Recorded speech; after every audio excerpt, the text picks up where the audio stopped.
So, round of applause for Jason from Rhodes. There's been a full constitution and bylaw committee that changed the whole constitutional bylaw, which got checked by a full GA and nobody noticed it. So it's pretty impressive. So we will actually going to be changing this, and then there's another part of the bylaws where it says simple majority, but that will actually be changed with the next bylaw amendment, so we will change it there. So the chair would like to entertain a motion to replace the word simple by absolute in changes in bullet points number 5 and 6 of change 18 proposed by James Fox. Second. If anyone wants to say something about that, you may do so now.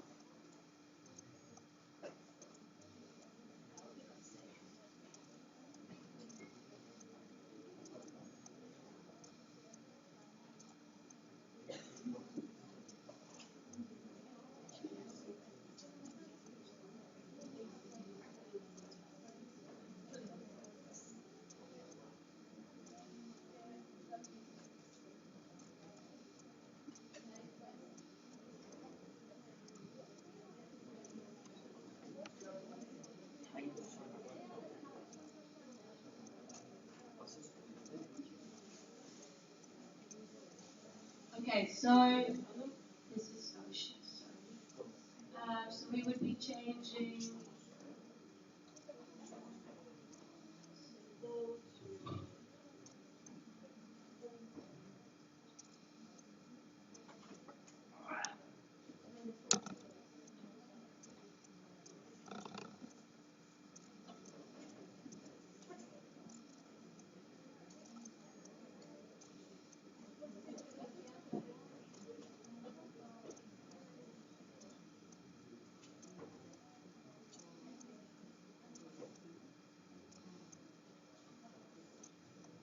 get any?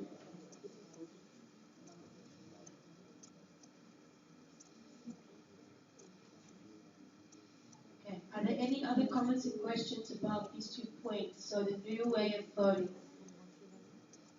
So we've changed it so that now it actually does require you to have one candidate that has 51% or more of the votes, since it now says absolute. Absolute. Are there any other questions or comments?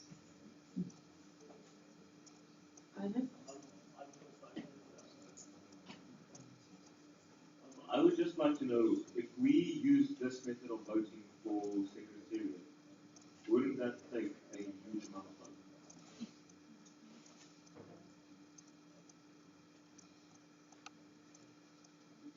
We should specify that it doesn't. Because Because it should only be for EXCO. And now, if we change it like this, it's for every. for all the elections. This is voting for all elections. Yeah. So we need to specify that this is not for secretariat voting. Simple majority is. Because with secretariat, I mean, we have 27 nominations in Romania. Yeah, or plurality. Sorry, plurality. I mean, you get. So we should just add to voting for all elections, with the exception of secretariats voting. Because it says there's a part in the bylaws about the elections of secretariat where it says plurality and trust.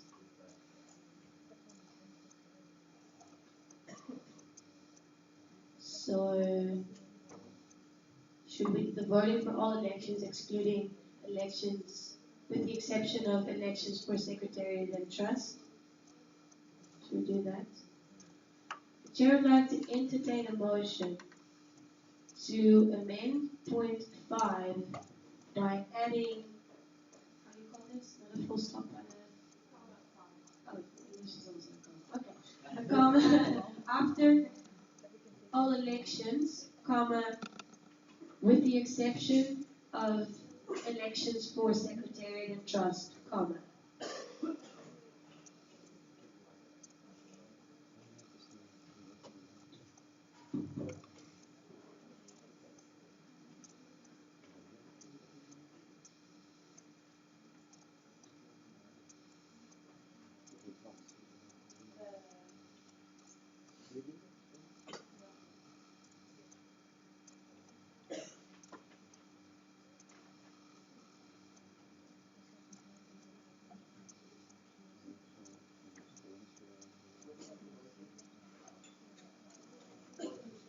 To be moved and seconded first.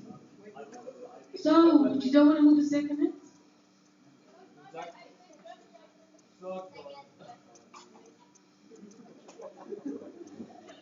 don't know what to spell this.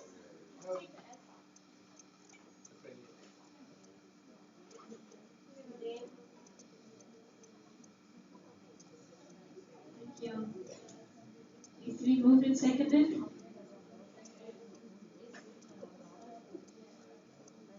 Okay. Lovely. And sorry. Oh, Sean. Sean. Um. Okay. Good question. Any other questions or comments, Jason? Friendly amendment that in the second to last sentence it says they shall be elected without a vote. I think it should be he or she should be elected without a vote, or shall be elected without a vote. Here. Yeah, if there's only one candidate per position, or the same or fewer candidates as the total number of positions available, he or she shall be elected without a vote. Okay. Any objections to the friendly amendment?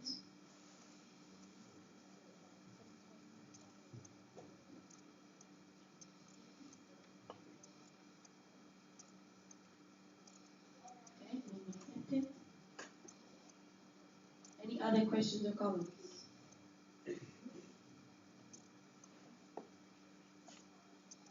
If not, then we move on to the next one.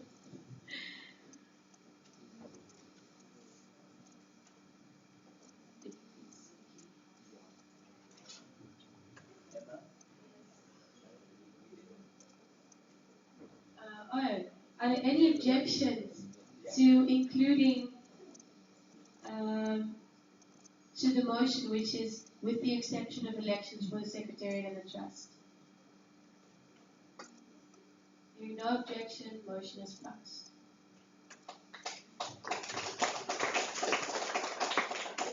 It's not the whole motion, it's just, I didn't put that in, so it wasn't clap worthy.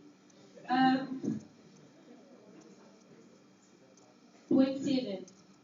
So this is a further explanation of if there should be a tie.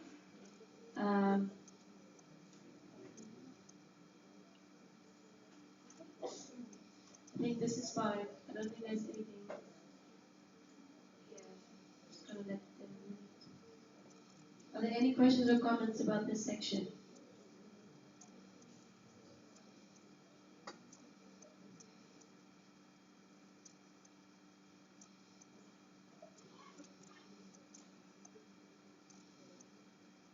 Okay, I'm gonna move to the next. Voting by written ballot can be interpreted to mean voting using equivalent methods such as electronic voting. So in the future we may have those little clickers or something that you can vote with instead of writing out a piece of paper. Any questions or comments?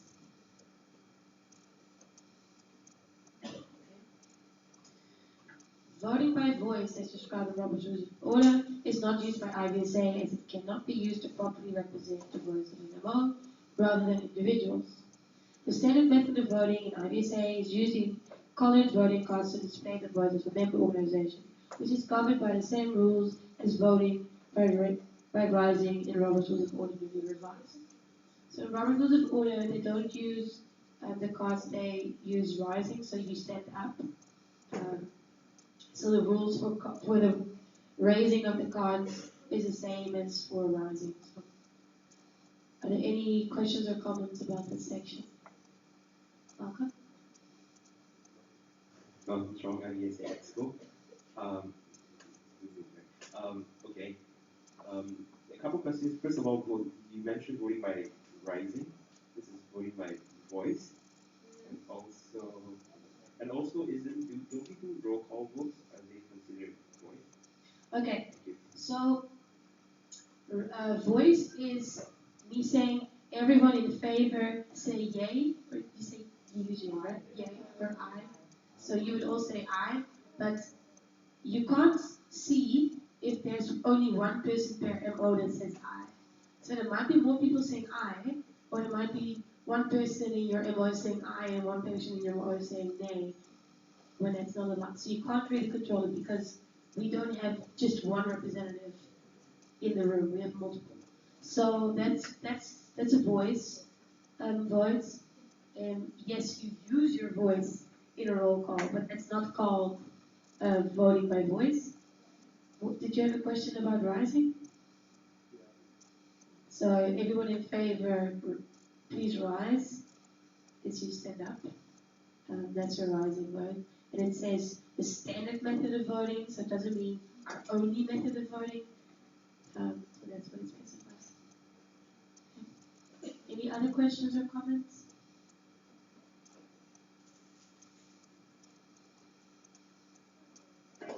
Okay, so we go to the next section. Yes?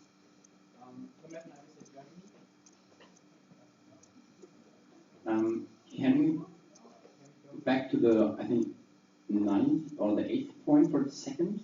I'm sorry, but That's fine. yeah, exactly. Do you think it makes sense to replace? No, what was it? The 7th point? No, with a tie. If there's a tie. That's this one. Okay, yeah. Instead of saying, would it make sense for you to say instead of what is it? Yeah, that was strongest in terms of first choice.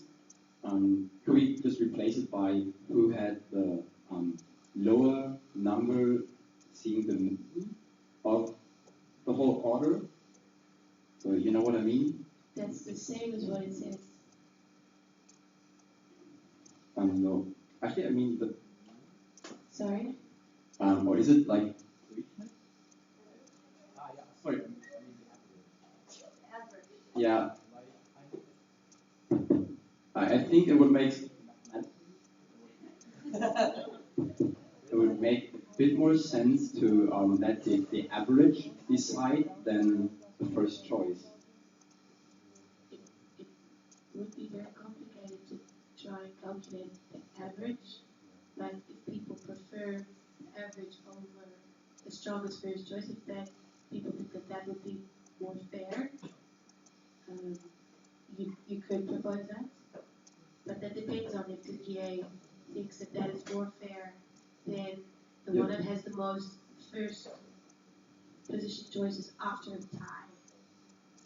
Yeah. So I would really like to would it be an amendment or a motion? Yes, but if you propose an amendment, you have to have the wording perfect. I'll give you a minute Okay. to make the perfect wording, and then you can make the amendment. Yes, All right, thank you. unless someone has an argument on why to keep it like this. Since the chair cannot give it their his or her opinion. Ivan? Could we just maybe clarify what is meant by average? So that would probably be. That's why I'm saying it's very complicated. So you would count all the times that someone is number one, all the times that someone is number two, and all the times that someone is number three, and then compare if there's one person who has more of number one, more of number two, and more of number three. But then I don't think that is something that would work, but that is, I'm not saying that because I am the chair. Jason was first and then Andre. Andre can go first, okay. Oh no, maybe Jason, I'm joking. Andre. Andre Severin Czech Republic I don't know if it's like parliamentary inquiry again, but is there anything wrong about this? Is there any reason to change it? Can I ask that parliamentarian as a person that will bylaws, or is it already forbidden because of? It's opinions. It is opinion. It doesn't, because bylaw wise, it could both be fine, unless I'm saying bylaw wise, it doesn't. You can pick whatever you want bylaw wise in this case. If bylaw allow for one and not the other? So does the bylaw say it should be the one that was strongest in terms of first choice, or does the bylaw say it should be the average, or does the bylaws don't give an opinion about it? I don't think the bylaws, there's nothing in the bylaws.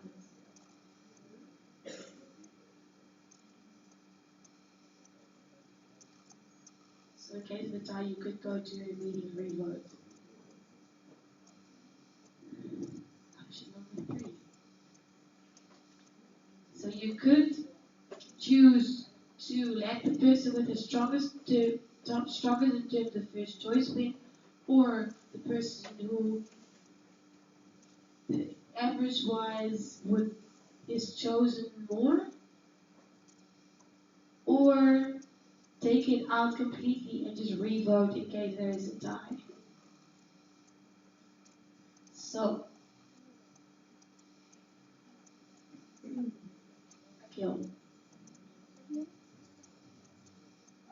Tom, correct me if I'm wrong, but the suggestion to use an average would actually equal out to being a tie at the end, because if you have the first person getting 8 votes and the other person getting 6, then second person would have, and you then go to the next round, maybe there's 3 candidates, you would then have somebody with 5 votes and 5 votes.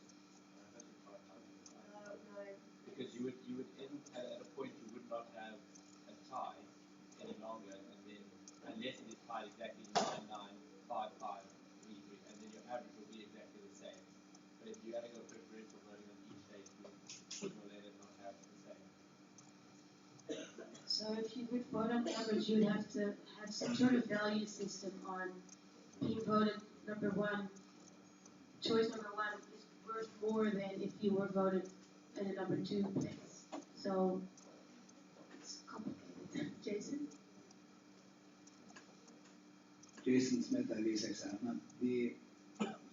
Well, a few things. There's another way to do an average, I think, in the situation of a tie, and that would be to take, if each person had 8 votes in the first vote, and that eliminated a third candidate, then those votes would essentially have to be redistributed to the remaining 2 candidates, and you could average those 8 votes from the original for each individual candidate, and then with the second vote that occurs, count those votes as yeses for that candidate, and one will come out above the other, but that's only if there was a tie in the first round. right, Because if there's no tie in the first round, there's nothing to average. exactly. Right. I agree. So then average would be the one who was strongest in the first round. So I don't think, trying to figure out, it doesn't seem like there would be a, I think this idea of averaging only applies to the situation that there might be a tie, but I'm also not sure that's in line with what a simple majority or an absolute majority would be. exactly. So it seems like it would either stay like this or take it out and go straight to a revote if there is a tie at the end of redistributing the votes. So, unless someone still wants to speak on behalf of average, for someone who's still in favor of average, I want to explain why. Okay. So you can either leave it like this, so the person that wins is the one that had the most votes in the first round where you look at number 1 choices, or you can take that out and go to revote straight away if there is a tie in the end. So if there's anyone in favor of taking it out and go to a revote straight away, you should propose an amendment. If nobody is in favor of taking it out and going to a revote straight away, it doesn't change. You shouldn't make an amendment.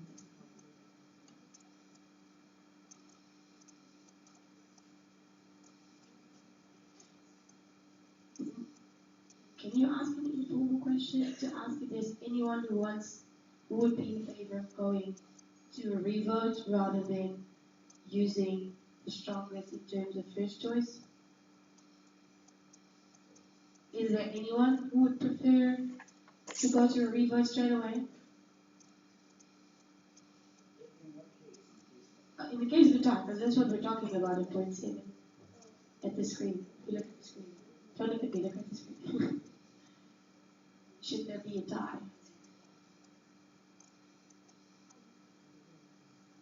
Yes? Yes, okay. I think people are getting confused.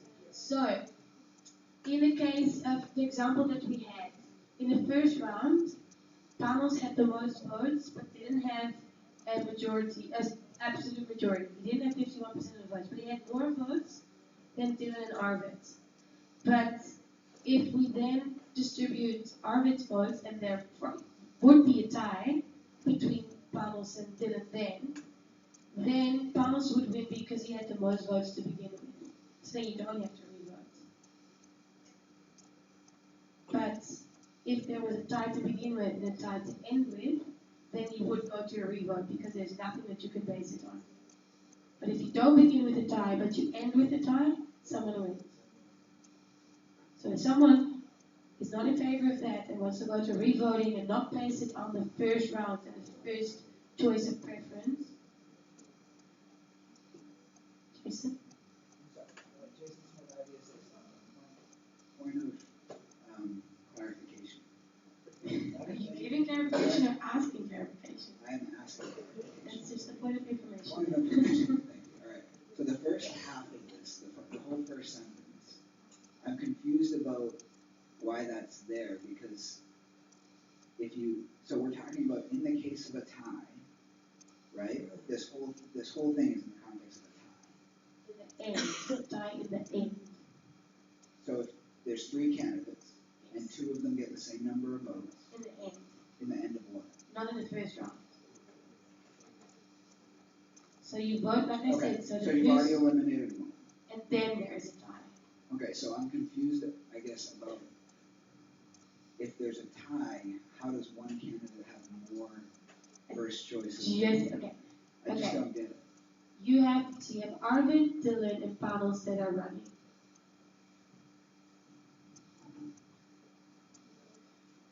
One back. Panos has 7 votes, Dylan has 5 votes, Arvid has 4.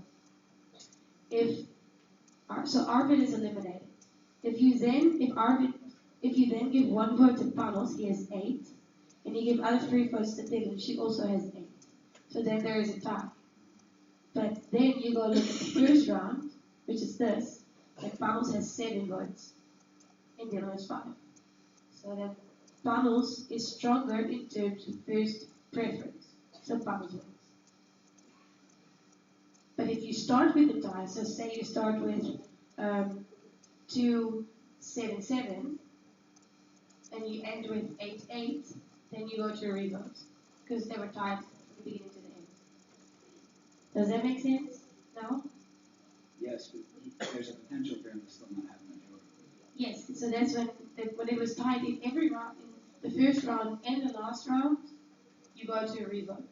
But the chances of that happening are a lot smaller than having to go on a revote regardless of the first round. Does that make sense? You're postponing revoting a bit longer. So first is Martin. Martin, is that your name? Yes, right. And then Martin Meyer is a hungry point of information. Isn't it like people are voting, if you vote for Arvid and you put like Dylan in second place and Panos in third place, a revote would not bring, like another vote would not bring another opinion because you already said, okay, if Arvid is not going to be the one we choose, we will vote for Dylan. Like, I mean, you already said that that is the second choice. So if we do another revote, we will get again to a tie, you know? Because you already said you will vote him as a second place.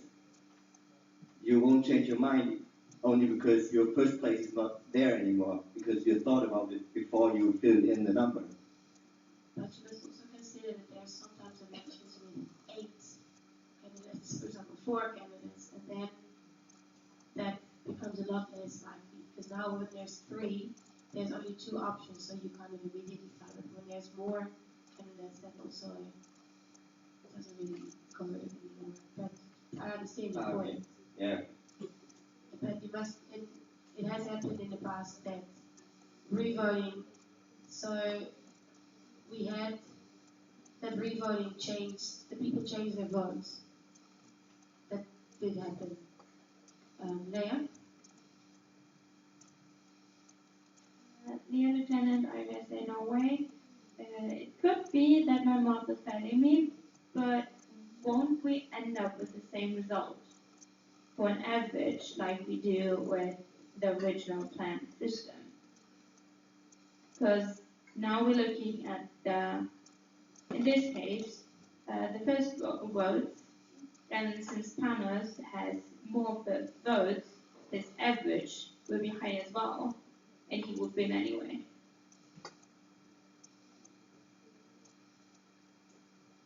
Can you repeat? Sorry. Okay, we take the example that Panos and Daman end up with the same, like 8 votes. Then we look at the first votes, and Panos has more, so after that system, you win. If you take the average, where a first vote counts more than a second vote, the person with most first votes or highest votes would win again. Yes, but we're no longer considering average, unless you want to bring it back up. I didn't know it was like dismissed. Okay, No, no, it was not dismissed. There was the chair asked if there was anyone who was still in favor of average, and nobody indicated that they were. Unless you want to bring it back up. No, I don't. But so now it's only standing between going right to revote. Revoting or looking at first choice. But wasn't this way of voting, are we changing the way you vote in order to not have to go revote in the first place? That is not the intention of the amendment. The intention of the amendment is to make it more fair, to reflect the whole opinion of the representatives, because the system we have now, you only have 2 votes. So you can only tick 2 boxes. So if there's more than 2, or even if there's 2, you cannot indicate a preference. So you don't know what the vote. So the intention is to make it more fair and a better representation of people's preference. Okay. Isaac? Is it possible to move this kind of mathematical stuff? We're all tired, and it's difficult now to give some examples of whether it will be effective or not. Move the voting from this specific point to the next GA, and now continue with the other ones. To just this specific one. Would that be possible? Yes, we can. I mean, I think everyone's getting the idea. It's quite complicated now to figure out how it would affect and what would be the possible cases if we want to see the candidates. But I think if we have more time to think about it, then maybe we can come up with a better solution. Just like go through. Is it possible to now make a motion to move to postpone point 7 out of the whole proposal? Because there's a motion on the table to accept the bylaw amendment, and the bylaw amendment includes 17 points. Can you take a part of the bylaw amendment out and vote on it later? Is that possible? Because it is one amendment. It's not 17 amendments. Because if it's 17 amendments, you can. No, you want to postpone it until tomorrow. That was your point that you made, right? Yeah, to postpone point 7 until the next meeting, so that people could think about it. Yes, I agree. So, no, we cannot postpone just point 7. We either postpone all of them or we vote on all of them. We can change it, so we can take it out, but then we can't really put it back in without amending the agenda and proposing a bylaw amendment, and the whole chair would have to agree on talking about it. Thomas first and then Vicky and then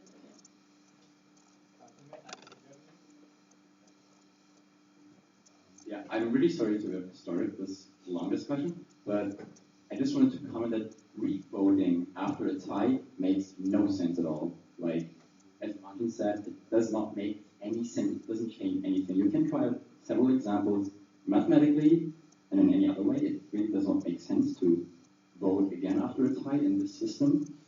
And yeah, that's what I wanted to say. So, re-voting, it has happened. Yes, statistically, you are absolutely correct because there's two options. All the votes have been distributed, but it has happened in the past that we've re-voted on exactly the same, and the outcome is different. That doesn't mean that you want that, but with the old system, that happened with the old system. So the old system doesn't prevent that. So yes, that is something that can happen, but it also happens with the old system. I don't think that there's a voting system that will prevent that from ever happening. Vicky was first, and then Akil, and then Martin. Point of information for IVSA. Does it need to be stated somewhere that if, for example, a chapter only wants to vote for two persons,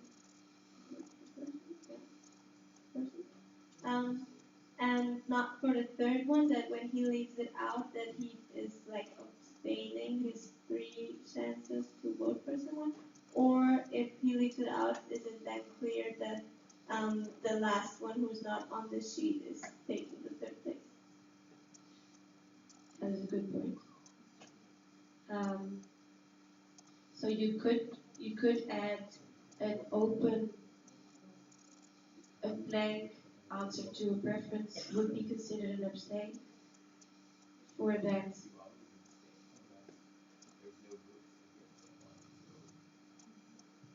But is it a so for instance, if there's Arvid, Panels, and Dylan, and there's a ballot that only says Arvid and Panels, does that count as the third one being an abstain, or does the whole thing count as an abstain?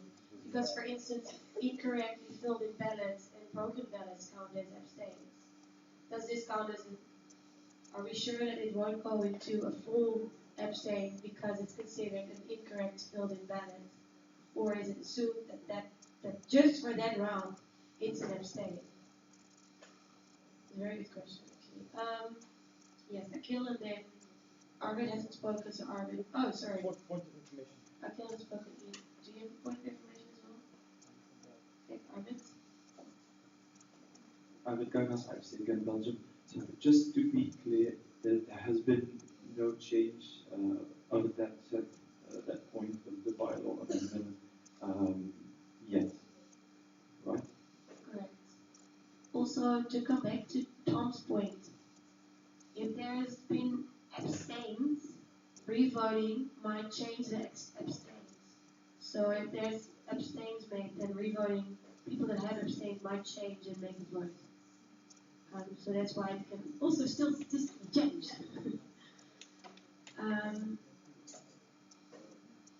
Any comments on Vicky's point, Mr. Parliamentary?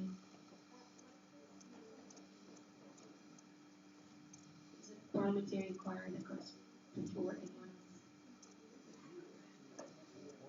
else?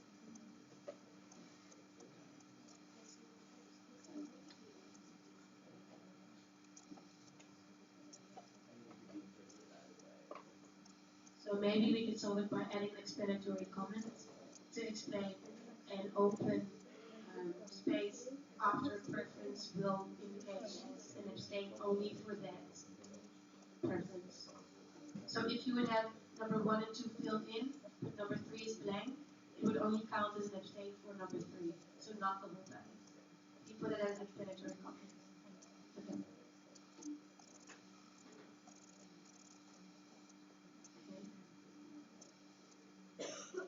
Akil? Kills you, I guess, extra. Coming to that point about the abstaining, that the vote would only start counting, that abstain would only count when that round came to play. And so therefore the whole ballot would not be made invalid. I might write it up and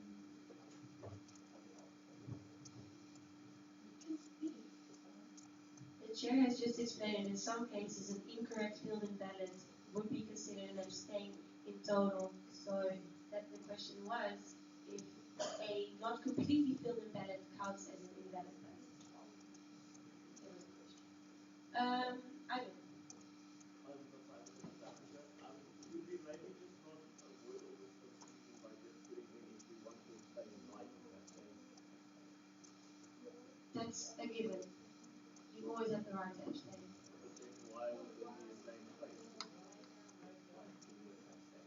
I write abstain because I want to abstain from the first vote. Don't be open. Then the open space. I don't think you have, you can also put that in an explanatory comment, you don't have to put that in the bylaw. But I think it's a very, an uncommon thing to write in the bylaw, I think. So we could explain it in the explanatory comment.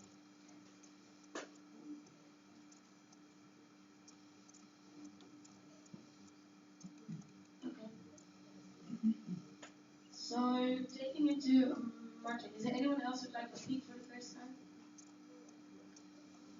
Okay, Martin?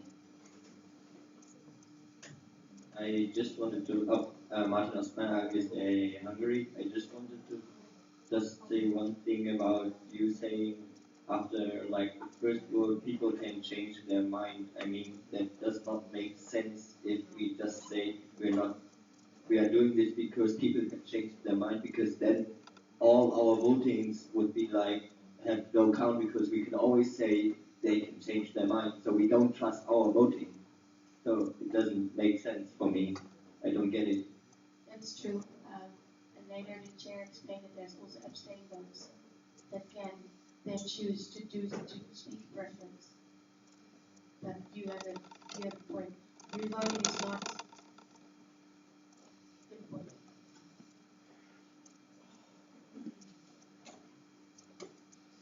Understand?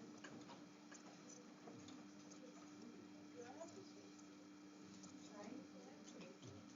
You have to what? No, you have to answer. I think, Melissa Novak, IVSA chaplain. I think people might be getting a little bit confused on this amendment, and I'd like to try to clarify it a little bit better. So right now, the way that it stands, if there's a tie, right, if there's a tie, we go to a revote. Right now, the way that it stands. If we were to vote right now, we'd go immediately to revote. The way that this amendment that we're trying to, or this change to the bylaw, we're trying to make revoting harder. So that if you have a tie, that first part is going to tell you, well, if there's a tie, we're going to look to see who that first choice was. And then we don't need to go to a revote because we already found that person. So instead of revoting immediately, we are now doing the first choice. In case we have a double tie, you went to tie, you looked again for the first choice, you have a second tie, now we have to revote. So if you're in favor of revoting immediately, then you shouldn't really support this. If you're in favor of not revoting as often, then you should support this. Does that make sense? So I think, Tom and Martin, you have really good points, but this is what this whole amendment is trying to pass, is being able to not revote so we don't change our votes.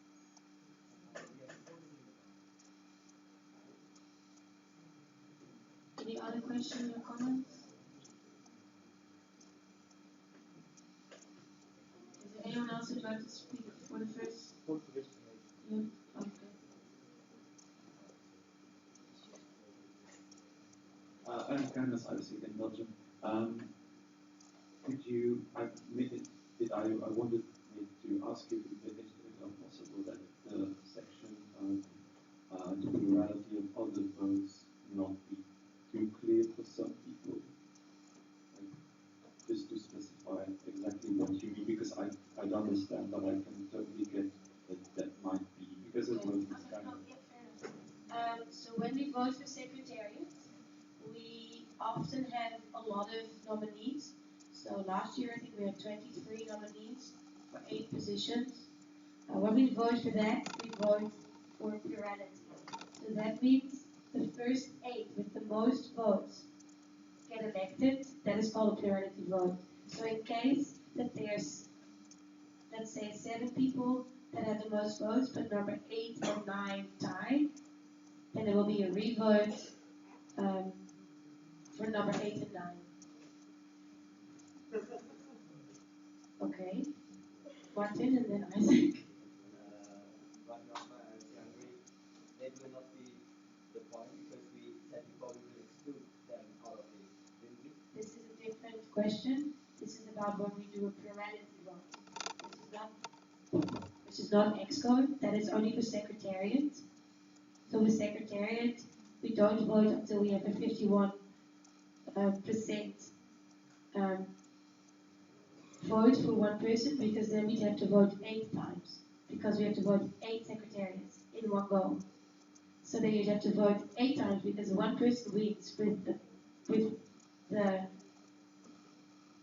absolute majority. So for secretariat, we use a different kind of voting, which is a plurality vote.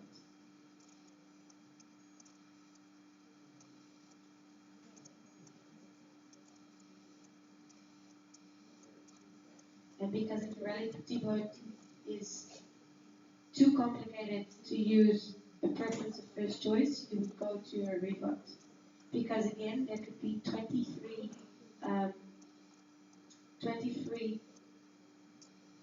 nominees, so there could just as well be that neither of the nominees got a first choice to begin with.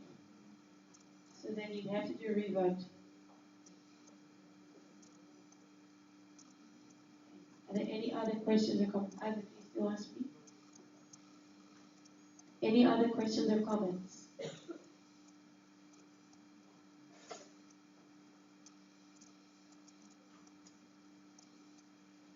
Okay. If there's no questions or comments or amendments, we will move on to the next point. Okay.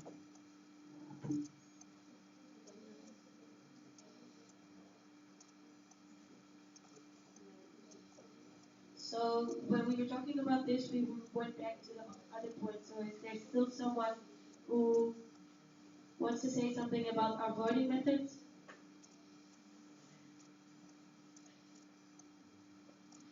Okay, change 11. The minutes of the General Assembly meetings need not to be approved during the General Assembly session of which they are a part. The minutes of each General Assembly session shall be approved by the Executive Committee and made public within 60 days of the final General Assembly meeting in the session, unless the General Assembly authorizes an alternative body to approve the minutes. So, Robert's Rules of Order state that the minutes have to be approved in the session of which they are a part of. So that would mean during the end of GA meeting 6, so that last bit of this GA, we would also have to approve the minutes of this GA, meaning it would have to be physically possible for a Secretary General to be part of the symposium or congress and finish the meetings within the same time. So for IVSA, that's not really an option, and therefore we have to specify to do it differently, the Robert's Rules of Order, which is what we've always been doing. So that's what it is. Any questions or comments about this section? This is confusing. Arvid. Carryhouse IVSA against Belgium. I've got a series that, like, right now GA decides to accept minutes or not, as I understand, and I would very much like that to be the case right now again. So I would very much like that Executive Committee can preliminary approve it and then GA definitely approve it, like they can. That would make Is me. there such a thing as preliminary approval? Not in general, not in our bylaws, because I know that there's not something like that in our bylaws. So the reason why, because Jimmy actually explained this, is not my opinion, this is Jimmy's. The reason why they changed it to why executive committee approves it is because you can't make the minutes public within 60 days because the GA takes place later than 60 days. And since we are aiming to make them available to use sooner because people have certain things of interest in those minutes, they want to see them. That's why they would have to be approved by the EXCO in order to make them available within 60 days. So that's where it comes from. So if you continue with having them accepted during the next GA session, they could not be made public within 60 days. Are there any questions? Katie? Katie Gibbon, IVSA SAPA. Point of information, isn't it merely a formality? I know with House of Delegates and SAPMA, it's just basically like, okay, yeah, like, there's nothing majorly wrong with everything we talked about. So, maybe we want another system of checks and balances. That's not always a bad thing, but it's mostly just a formality, I think. Jason? Jason Smith, IVSA SAPMA. To address the point from our friend here, you can maybe do a conditional approval. You cannot personally address someone in GA. To address the concerns that were addressed previously, point of information, you could do something called a conditional approval, where the executive committee conditionally approves the minutes, and that condition is that in the next session, the GA also approves the minutes. If the GA for some reason does not approve those minutes, then the conditional approval by EXCO within the first 60 days that allow those minutes to be made public is invalid. Does that make sense? Yes. So that's an option. And I think that would address your point, and the GA would still have ultimate approval. It would address the point that was brought. Yes, it's fine. So if the GA prefers to keep it with GA approval rather than EXCO approval, such an amendment could be made. If the GA doesn't feel a need to change it and are fine with having the EXCO approve the minutes, you can leave it like this. So that's up to the GA. Is there someone from EXCO that maybe like to give an opinion on having minutes approved by EXCO? Anil?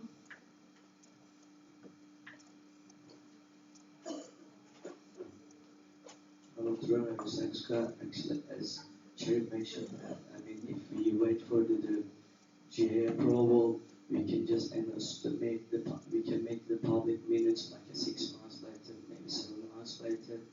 Which is actually minutes are important thing to when the people can read and can approve or can remember something as soon as possible. And if we don't make it like in 60 days with extra approval, we can't take it back.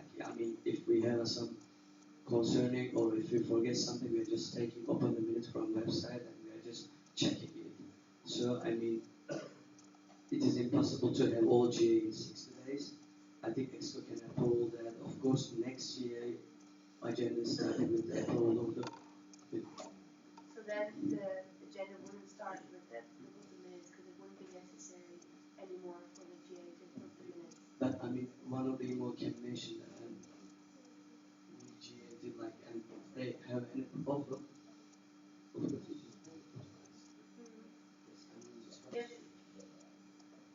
If the minutes are approved by EXCO, can someone request an amendment to that minutes in the GA, let's say 3 months later?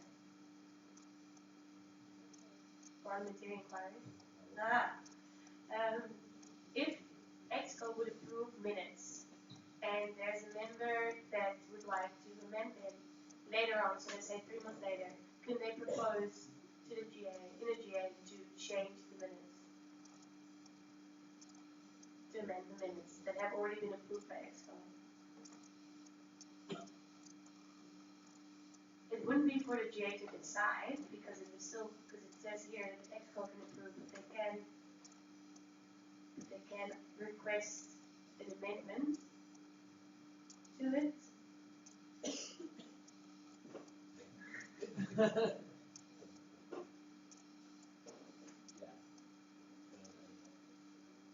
If that were to ever occur. Are there any other comments or questions? So, the maximum 10 is 10 people with the minutes. Really? That's not true. Our expo meeting minutes. That's it. What information? I know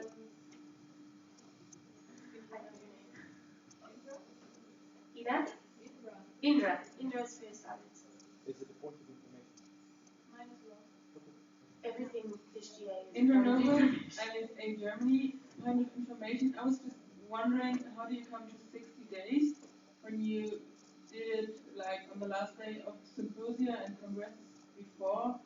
Because when I think about it, I feel like after 60 days nobody can remember what has happened, and why don't you do like 2 or 4 weeks? How do you come to No, it? that's fine. Okay, so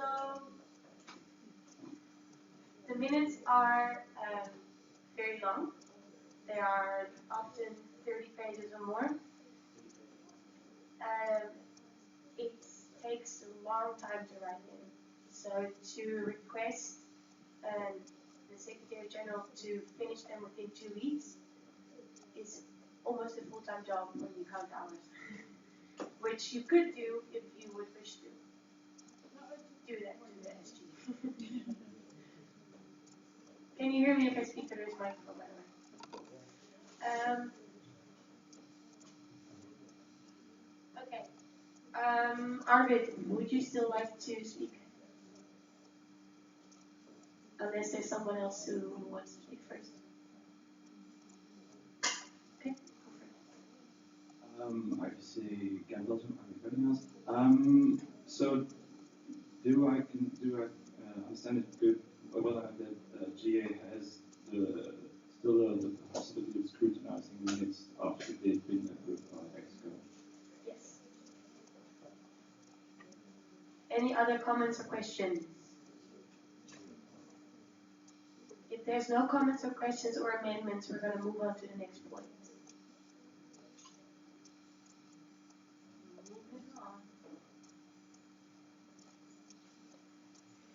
12. The Executive Committee's IVSA Executive Board as referred to in Robert's Rules of Order newly revised. This is simply to avoid confusion because they call Executive Committee and Executive Board the same thing. Any questions or comments? If not, we're going to move on to the next point.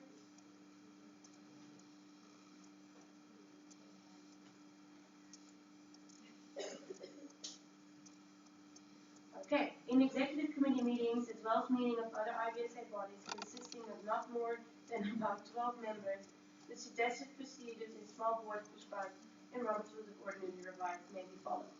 So there's a difference between meetings of large groups and small groups, so this would be considered a meeting of large group. An EXCO meeting would be considered a meeting of a small group. Within an EXCO meeting, we don't make official motions that have to be seconded. We just discuss something and we go to vote in the end. So by accepting this, you allow that.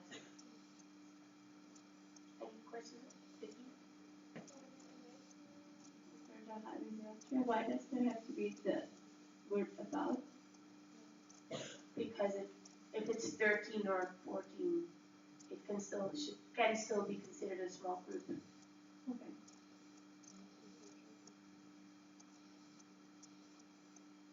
Any other questions or comments?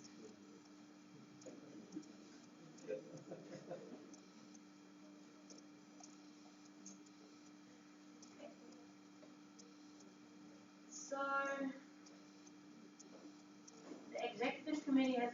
to relieve committee chairs of their duties as well as secretariat. The General Assembly has the power to relieve trustees or executive committee members of their duties, as well as to suspend the membership of a member organization, individual supported member, or honorary life member. In all these situations, the requirements for formal disciplinary procedures and Robert's Rules of Order newly revised need not be enforced. However, the member being relieved of duty or the member or member organization whose membership is being suspended must be allowed an opportunity for a written or oral defense of their position before a vote is taken to relieve them of their duties. So we've discussed this before, and we have taken it out in some other places because it was going to be mentioned here. So this is summarizing it for the whole bylaws.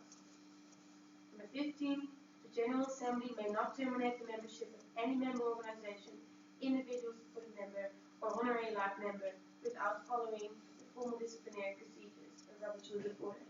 This means that it's harder to remove or terminate, membership than it is to remove someone from office, because it is felt that members have a right to be a member, and there should be a lot more causes before you terminate someone's membership. Are there any questions or comments about this? Isaac?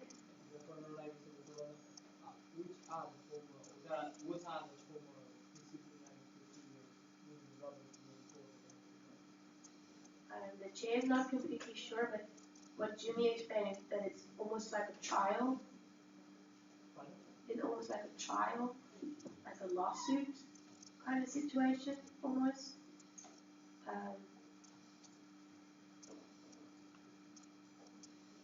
So it's a lot of time that goes into questioning the two parties in judging individual.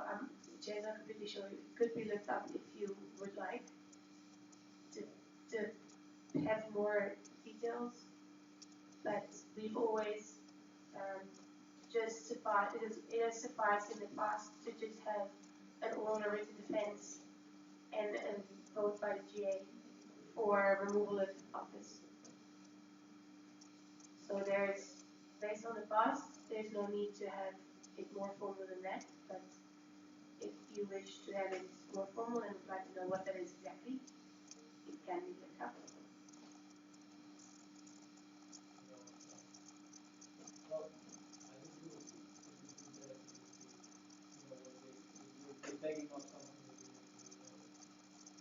Parliamentarian, are you already looking it up? Can we move on to the next point and come back when you start something? Are there any other points, Katie?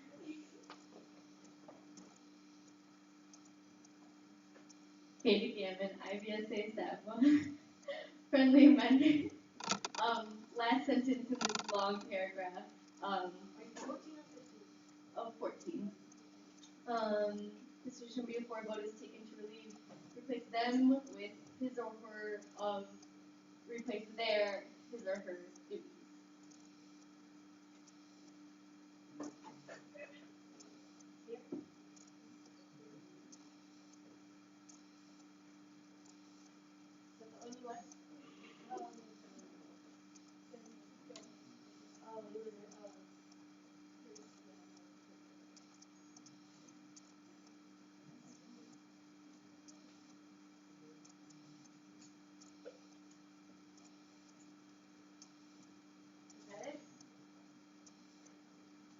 Any objections to the friendly amendment?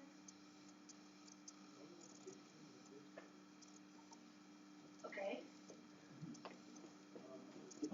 Ivan South Africa, maybe? I've got IVSA South Africa. It states in the sentence that membership organizations are also being suspended, and membership organization isn't really a gender.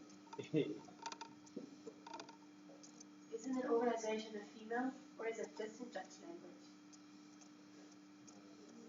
So would it really make a difference if we make the friendly amendment? But that's just being picky. But isn't an organization, if you use the term, isn't that a female in English language? That's just, I've done in Dutch grammar, so I don't know what it's hard for assuming to say. So you would have to add its. Yes. Yeah. Him, her.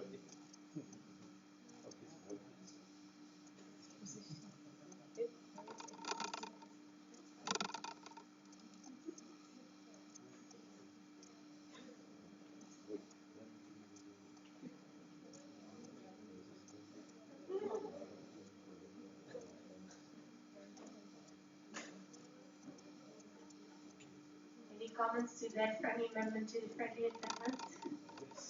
Arvid? Arvid Kairas, IVSA again Belgium. Let's remove this nonsense and say. Okay, that is a friendly point amendment of to order. Point two.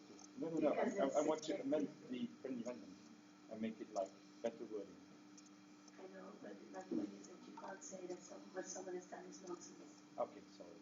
My apologies. This frivolity. Anyway, let's say must be allowed an opportunity for a written or oral defense of that position or that position before a vote is taken to have it to have the duty the duties to have duties relieved or something. It was passive tense and not active tense, if that makes any sense because I'm tired.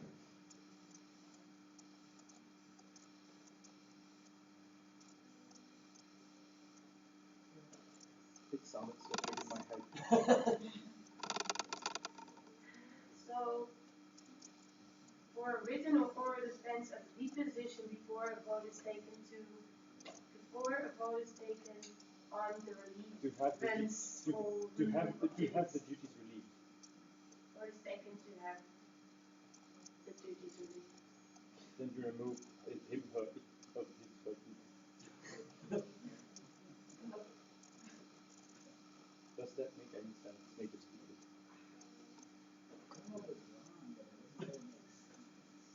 It makes sense, I can get it, but I agree with this. I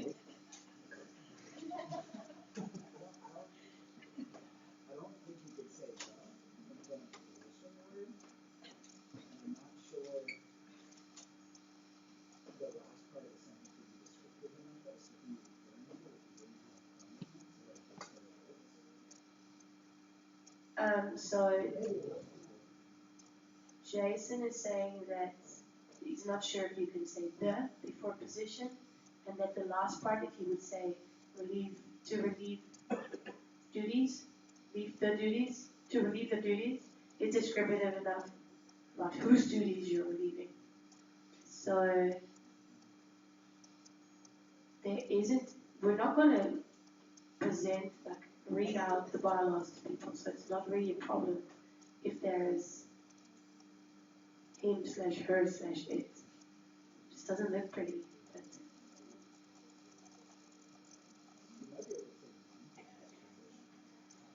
the chair would like to point out that you'd have to raise your hand if you would like to speak. Jason Smith, IVSA, so you probably could say defense of the entity's position because an entity can refer to a person or an organization or a tree or whatever. And then make the second half of that sentence fit with the entity. Or we believe his or her. I have no idea. I'm really bad at spelling. Yeah, that is correct. But do I add No, there would be no apostrophe. Is that what you want? Yeah. Entities like right. Entities.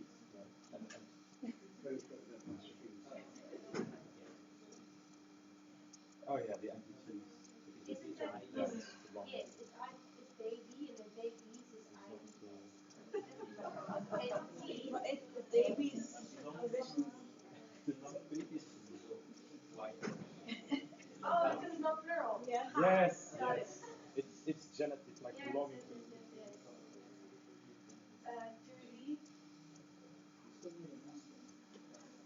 To relieve. Yes, there's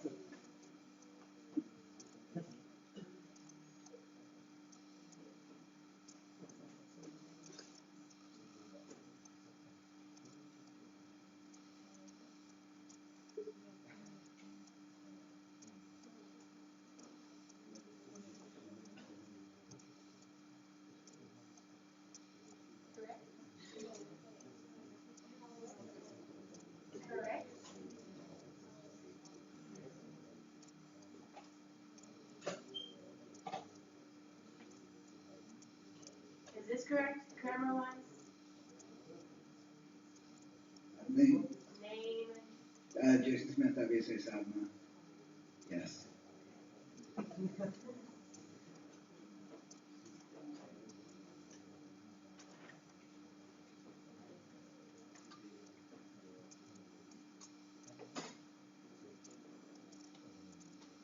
Okay. Any other questions or comments about this point? Brian, did you find the part about the procedure for jury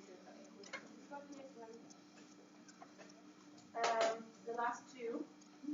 So reference to the next succeeding day of a session within Robert's Rule of Order should be taken to mean the next day of the Congress Symposium with the General Assembly meeting.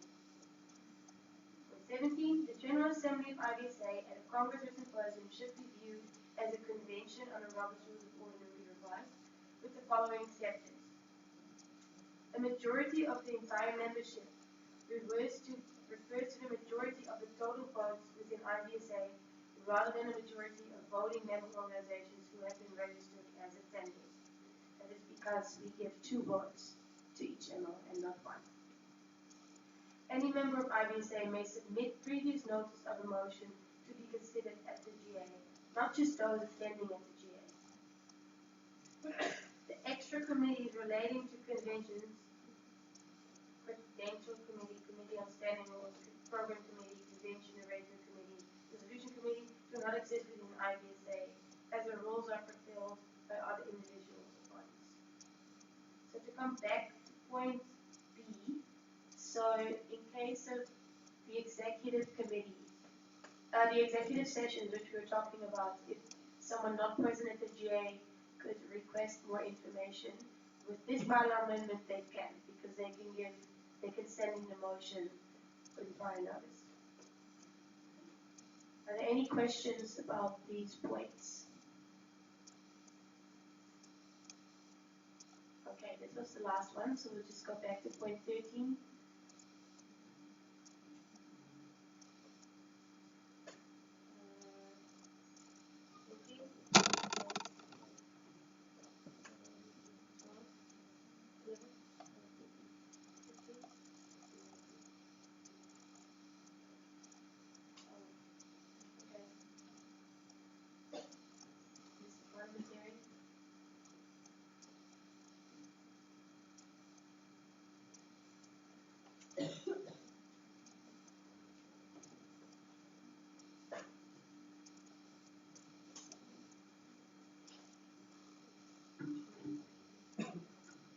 So basically, Robert's rules in terms of termination of membership for societies, which we probably qualify as a society.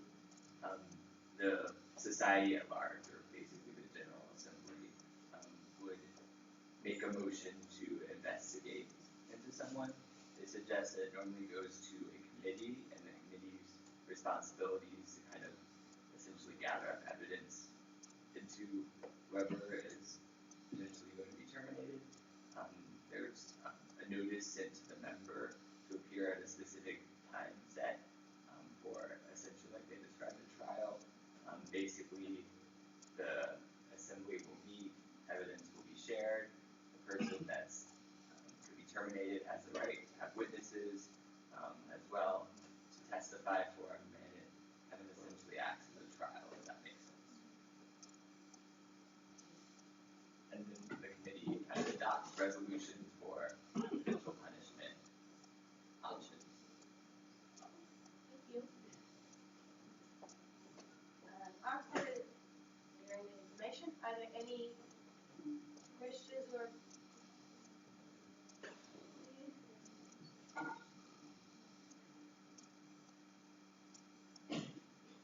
any questions or comments about this point, Vicky? Sorry, Josh, I was asked, will there be or like an add to the thing with the abstain vote? Or was it that clear? No, it wasn't. That would become an explanatory comment unless Okay. you would like to put it in. No, I'm fine with Okay. Any other questions or comments about this point?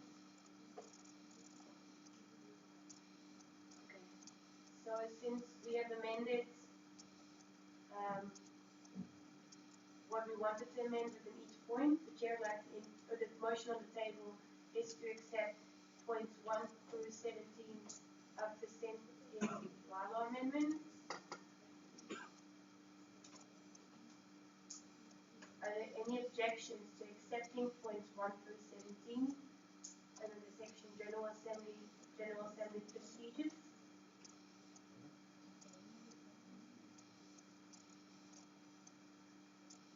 Hearing no objections, motion passed and the bylaw is accepted unanimously.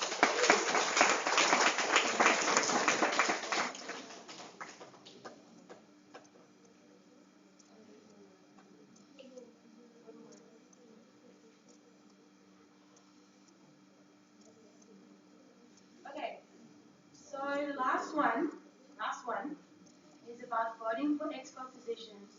So this would be to strike out a bullet point and to specify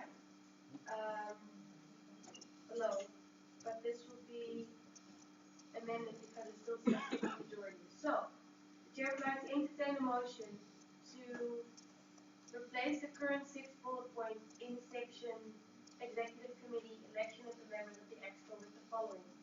If I just say it correctly now, does that count since it has been sent out previously in this way? Because it's been sent in, right? Okay. Shame. Elections of nominees shall be referential written ballot votes to obtain a simple majority as outlined in the section General Assembly procedures unless otherwise stated. In the case of elections to member of the exco positions where there is more than one open position, voting shall be preferential written ballot voting as outlined in section General Assembly procedures unless otherwise stated. And to replace the current 10th bullet point in that section with the following. The votes for the ineligible nominee shall be reallocated to the next most preferred nominee on those ballots. Chair, entertain the motion. Second. Okay, motion is now on the floor and can be amended, can be discussed. So the chair would like to entertain the motion to replace the word simple in the first paragraph by absolute to be consistent with the change we made earlier. Second. Are there any objections to replacing simple to absolute? Hearing no objections, motion passes.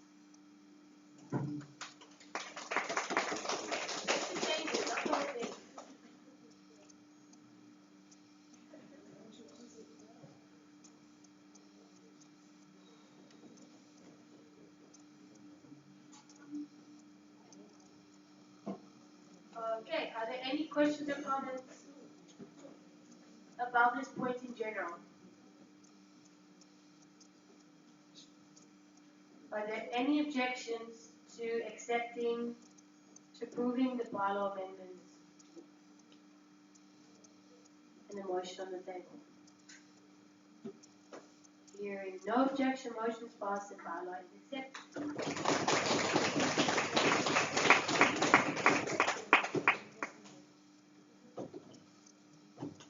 Okay, those were all the bylaws that were sent in.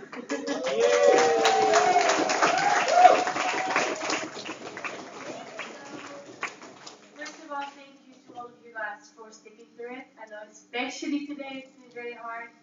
And I'd also like to thank Jimmy, who has spent hours and hours of his personal time to cross-reference our whole bylaws and our whole Robert's Rules of Order. So applause for Jimmy.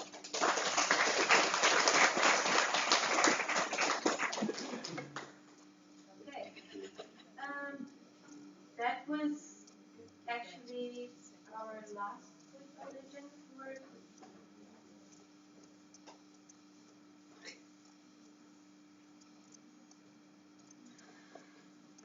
yeah. So there's nothing left on the GA session 1 onwards. So next GA we'll just be having presentations and nominations. And GA6, again, we'll have nominations, presentations, and voting. Sorry?